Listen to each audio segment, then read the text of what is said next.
மூன்றாவதாக நாம் பார்க்க இருப்பது மகாமாயா திருக்கோவில். இது ராய்ப்பூர் மாவட்டத்தில் அமைந்துள்ளது. ராய்ப்பூர் நகரின் மிக முக்கியமான சக்தி ஸ்தலம் இந்த மகாமாயா ஆலயமாகும். இந்த மகாமாயா சக்தி 10 ரகசிய வடிவங்களில் ஒன்றாக கருதப்படுகிறாள். கல்விச் சிறப்பு, தொழில் வளர்ச்சி மற்றும் செல்வம் ஆகியவை தடையில்லாமல் கிடைக்க இத்தலத்தில் வேண்டினால் போதும் என்று இங்கு வரும் பக்தர்கள் கூறுகின்றனர். இக்கோவிலில் நவராத்திரி பண்டிகை மிகச் சிறப்பாக கொண்டாடப்படுகிறது. அன்னை மகாமாயா கருணையின் வடிவாக பக்தர்களுக்கு அருள் பாலிக்கிறாள். நான்காவதாக நாம் பார்க்கப் போகும் கோவில் போரம்டியோ திருக்கோவில். இது கபிர்தாம் மாவட்டத்தில் உள்ளது. இந்த கோவில் சத்தீஸ்கரின் கஜுராஹோ என்று அழைக்கப்படும் ஓர் அற்புத கலை பொக்கிஷமாகும். இது சிவபெருமானுக்கு அர்ப்பணிக்கப்பட்ட மிகத் தொன்மையான தலம். இக்கோவில் 7ஆம் அல்லது 8ஆம் நூற்றாண்டுகளில் கட்டப்பட்டிருக்கலாம் என்று ஆய்வாளர்கள் குறிப்பிடுகின்றனர்.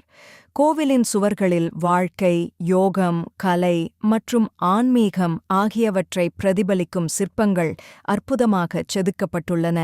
நல்ல வரன் அமைந்து திருமணம் நடந்து குடும்ப வாழ்க்கை சிறக்க இக்கோவிலுக்கு வந்து பிரார்த்தித்தால் கண்டிப்பாக நடக்கும் என்பது இங்குள்ள மக்களின் நம்பிக்கை. இங்குள்ள சிவ சக்தியை தரிசித்தால் பக்தர்களின் தீராத துன்பங்கள் நீங்கும் என்பது ஆன்மீக நம்பிக்கையாகும். 5ஆவதாக நாம் காணவிருப்பது ராஜீவ் லோசன் திருக்கோவில். இந்த தொன்மையான கோவில் ராஜிம் மாவட்டத்தில் அமைந்துள்ளது. இந்தியாவில் உள்ள பழமையான விஷ்ணு ஆலயங்களுள் இந்த கோவிலும் ஒன்று.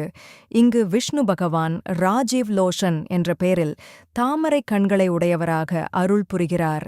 இக்கோவில் 1000 ஆண்டுகளுக்கும் மேல் பழமையானது.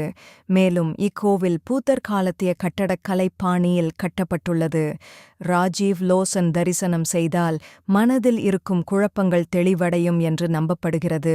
மேலும் குடும்ப வாழ்க்கை சிறக்கவும் மன அமைதி பெறவும் இங்கு வந்து இத்தெய்வத்தை பிரார்த்தித்தால் கண்டிப்பாக நடக்கும் என்பது பக்தர்களின் நம்பிக்கையாகும்.